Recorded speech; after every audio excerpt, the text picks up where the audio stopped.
係平過佢少少咯。跟住佢可以俾你揀嘅 location 有好多嘅，睇得幾佢話佢已經特登執好咗屋企咧，類似智能家居咁樣 concept 嘅 panel 啦。Hello， 我哋有2個禮拜冇見啦，呢排真係好忙啊！我聽晚就出片啦，而家係星期一嘅夜晚，我先嚟拍呢一個片頭咯。好啦，咁今次段票講咩呢？就係又係 Sydney 生活小知識啦，就俾大家睇下咧嚟澳洲留學嘅時候俾你住屋選擇啦。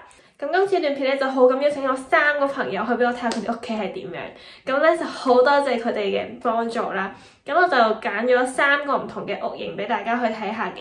第一個咧就係 University of Sydney 同一啲外邊嘅機構合辦嘅一個學生宿舍啦，咁就叫做 Sydney University Village。另外第二個咧就係一個比較出名嘅高級學生宿舍，咁就係 Scape 嘅宿舍啦，以前就叫 Everness 嘅。咁佢嘅特點咧就係乜都包咯，同埋好新淨啦，跟住有好多唔同嘅設施喺入邊。咁就算係一個如果本身資金充裕嘅話，又唔想麻煩咧，就可以選擇呢一間啦。第3個就揾咗有錢嘅朋友仔，俾我去睇下住喺 Sydney 嘅高級樓宇係咩感覺。就唔講咁多住啦，我哋一齊開片睇下佢哋屋企係點嘅咧。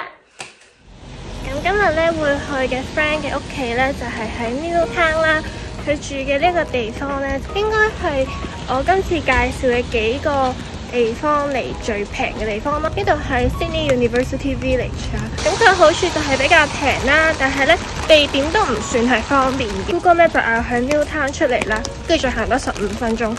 跟住 Newtown 咧就係一個離大學咧1至2個站嘅地方啦。咁但係呢個站咧就淨係得一條線通過咯，咁所以就係 depends on 你搭快車定慢車啦。我前幾日本身係過嚟拍片嘅，點知因為嗰啲地鐵要整啦，跟住淨係得一條路線可以通過呢度，咁所以咧我就冇車過嚟咯。雖然話要行15分鐘先去行到佢屋企，聽起身好似好遠咁樣，但係 Newtown 其實係 Sydney 一個文青聚集嘅地方，所以咧呢度係行起上嚟一啲都唔會悶嘅。沿路會見到好多好靚嘅 graffiti 啦，仲有一啲好靚嘅精品小店，佢哋嘅櫥窗佈置都好得意，同埋都有好多嘅 cafe、餐廳同埋酒吧，所以生活起上嚟咧都唔會好悶嘅。咁可以見到咧，佢呢度附近咧環境都算係好清幽安靜啦。其實附近咧都仲有幾間 cafe 同埋餐廳嘅，咁所以咧唔想喺屋企煮飯嘅時候咧，都可以好方便咁揾到嘢食。入面見到咧就係咁樣嘅個 village 啦，係一棟一棟嘅小平房。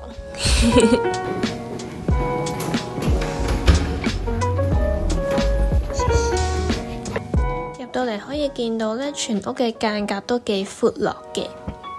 咁佢嘅廚房咧就係 open kitchen 啦，咁就係一個 share apartment 唔好嘅地方，就係廚房通常都係咁亂嘅。睇浴室之前我都好驚會見到好污糟，不過呢個都還好。然後都好企理嘅一個浴室。望下屋嘅另一邊，可以見到呢度總共係有4間房嘅，咁有2個浴室。呢度就係我個 friend 間房啦，係一張好簡單嘅床啦，有個細嘅窗可以望到出邊，書台同埋櫃桶都好足夠嘅，衣櫃都頗大，仲有地方可以擺瑜伽墊做瑜伽添。咁頭先就問咗佢嘅租金啦，佢嗰度嘅租金係362蚊一個禮拜，咁係貴過我屋企嘅。不過佢就包水電，但係其實我計咗下咧，用我冬天嘅用電量除翻開咧，我好似都係平過佢少少咯。我覺得佢嗰度有2個好處嘅，就係咧可以唔使揾樓，因為我上咗佢哋個 website 網啦，而家都仲可以 book 到房。另一個好處就係佢哋會有管理處啦，因為我屋企係別墅嗰種咧，如果佢送快遞過嚟咧，係冇人幫我收，有機會俾人送翻郵局嘅。咁佢嗰度就唔會有呢個煩惱啦。但係嗰度有2樣嘢我唔係好中意啦，一個就係 share apartment 啦，因為我好驚屋企好污糟嘅，特別係人哋整污糟，我會好接受唔到咯。跟住佢嗰度採光係冇採光咯，間房有個好細個窗啦，成個廳都唔會有窗嘅，因為我好要求屋企要好光嘛，因為咁樣心情會好好多啦。但係佢嗰度係做唔到呢樣嘢咯，咁所以呢個爭咁啲啦。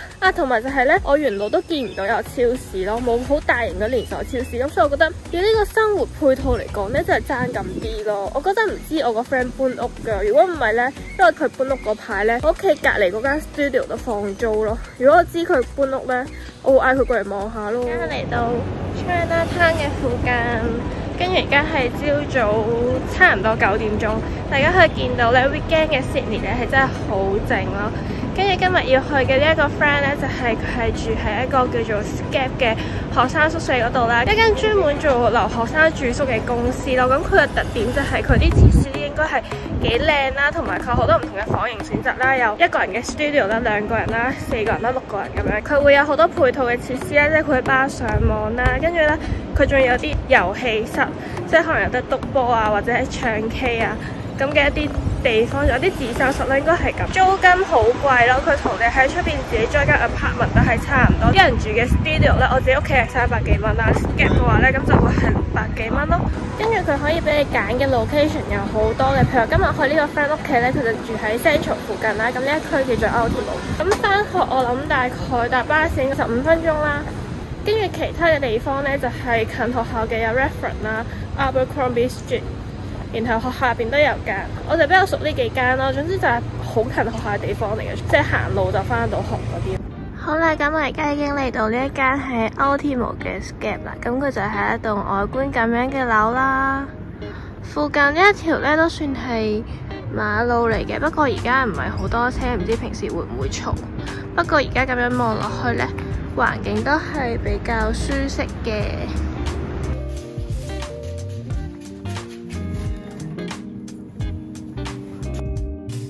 第一站咧就先睇呢度嘅遊樂設施啦。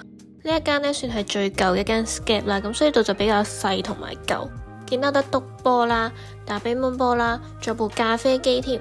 另外仲有得睇電視同埋打機。隔離呢一度咧就係洗衣房啦，見到好多部洗衣機同埋乾衣機。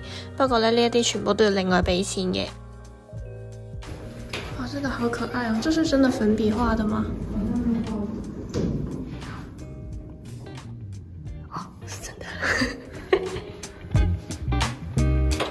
好彩咁呢，就係間吉嘅房俾我參觀。呢一度呢，就係呢個 apartment 嘅1人房啦。見到呢，佢有一個好大嘅鏡啦，然後呢，佢嘅衣櫃係咁樣嘅，都算係好闊落嘅，同啱啱嗰個 friend 嘅嗰個衣櫃大細差唔多。窗外呢，就係頭先見到嘅街。呢一度呢，就係我個 friend 間房啦，都係1人房嚟嘅。咁個間隔係完全一樣噶啦。呢個 apartment 咧係有6間房嘅，可以男女混租。另外咧就有3個廁所。咁其中一間房咧就係一間雙人房嚟嘅。咁入邊係有2張碌架床嘅。佢嘅 flatmate 咧就好好人咁俾我影到佢其中一張碌架床啦。呢一度就係佢個廳啦，都好大嘅，大過頭先嗰間。然後呢度就係佢哋煮飯嘅地方啦，咁就唔係明火煮食嘅。大致上就係咁樣啦。咁因為佢相對上地段冇咁方便，同埋比較舊啦，咁所以佢係最平嘅一間咯。我個 friend 住嗰度呢，就係249一個禮拜包水電嘅。不過啱啱已經 check 咗佢哋 Scape 嘅網呢，係已經加咗價啦。咁另外有啲靚啲嘅地段啦，譬如近 Central 啦，或者學校入邊嗰啲呢，最平嘅房呢，都要去到500幾或者600一個禮拜。咁其實我同我個 friend 都覺得呢，頭先拍佢嗰度呢，就唔係好夠代表性啦。因為佢嗰度係 Scape 最舊嘅一棟嚟嘅，咁所以體驗唔到咧 Scape 有咩咁高級嘅地方。咁其實佢一啲其他地段啦，例如係 Redfern 啦，或者係 Darling Harbour 附近咧，都係啲好新淨、好靚嘅 apartment 嚟嘅。同埋咧，佢哋都會好常喺樓下咧開 party 啦。咁所以咧，如果覺得租金唔係一個考慮嘅話咧，住喺嗰度都係一個唔錯嘅選擇。咁行5-6分鐘左右咧，就會去到一間叫 Broadway 嘅商場啦。咁入邊咧係有一啲食肆啦，同埋超市嘅。咁所以咧都算係幾方便一個地方。而喺左手邊咧，另一個全部都係植物嘅建築咧，就叫做 City Park Mall 啦。咁又係另一個商場。而第3個 friend 咧就係住喺嗰邊附近啦。今日諗住唔嚟拍住呢一個，但係咧勁球話佢已經特登執好咗屋企咧，所以嚟望下。死啦！係咪有另一個屋企係呢度？好，我哋去睇下佢屋企。咁呢一個咧就係 Central 附近嘅高級住宅啦。呢一度咧係一個2房2廁嘅 apartment， 見到個廳係好大嘅，3個麻甩佬。咁首先就睇下呢個廚房先啦。呢邊咧就有焗爐同微波爐，隔離係一個好大嘅櫥櫃。下面係洗碗機，不過佢哋話佢哋從來都冇用過。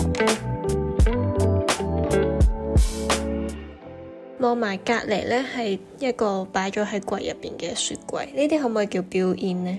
係識得連埋開門嘅，好神奇。呢邊就係客廁啦，同埋佢哋嘅洗衣機。徵求我個 friend 同意之後呢，入嚟望下佢住嘅 master room 係點樣嘅，順便望下佢個衣櫃。我真係好中意有好大嘅衣櫃，因為咁樣可以擺好多衫，同埋都可以好方便咁收納好多嘢咯。見到呢間房都好大啦，但係因為佢住喺1樓，所以唔可以開窗簾，好冇私隱。過嚟望下個浴室先，我覺得呢度好正，就係個浴室好大，有好多空間咯，同埋佢仲可以有浴缸，雖然我平時都唔太會浸浴。咁佢呢度呢都有個類似智能家居咁樣 concept 嘅 panel 啦，可以俾你睇到呢你屋企用電啊用水嘅變化啦，同埋可以見到空氣嘅濕度同埋溫度嘅，都可以 call 管理處。我覺得呢嚿嘢好得意啊！另外講埋租金啦，呢度係包家私嘅，咁我個 friend 住 master room 租金就500蚊，另外佢嘅 roommate 就460蚊，咁我覺得比我想象中係平啲嘅。呢度就冇影佢 roommate 間房啦，因為唔太方便。可以見到呢樓下就係一個好大嘅活動空間啦，仲會有好多人都踩板同埋放狗，所以呢好啱一家大細呢平時落樓下喺度曬下太陽。同埋隔離就係商場同埋 Central 火車站啦，咁所以真係好方便啊！咁睇咗咁多地方咧，大家有冇特別心水咁中意邊一種屋型啊？對於我嚟講咧，睇完咁多之後咧，我覺得最中意嘅咧都係我屋企，因為擺咗好多畫喺度啦，又佈置到好靚好舒服啦。但係咧，留喺澳洲時間咧，得翻最後2個半月啦，即係忍唔住感嘆下咧，喺外國嘅好處就係咧，一樣嘅租金可以住到大好多靚好多嘅地方啊！遲啲翻香港又要翻呢個人均住屋面積唔知幾多，但係好細嘅地方啊！大家如果對呢方面嘅題材有興趣嘅話咧，記得留言話俾我聽啦。如果想去睇樓嘅話咧，我都會努力下去聯絡喺度啲中介咧，去拍下唔同嘅樓影俾大家睇嘅。咁記得話俾我聽啦，我哋就下次再見啦，拜拜。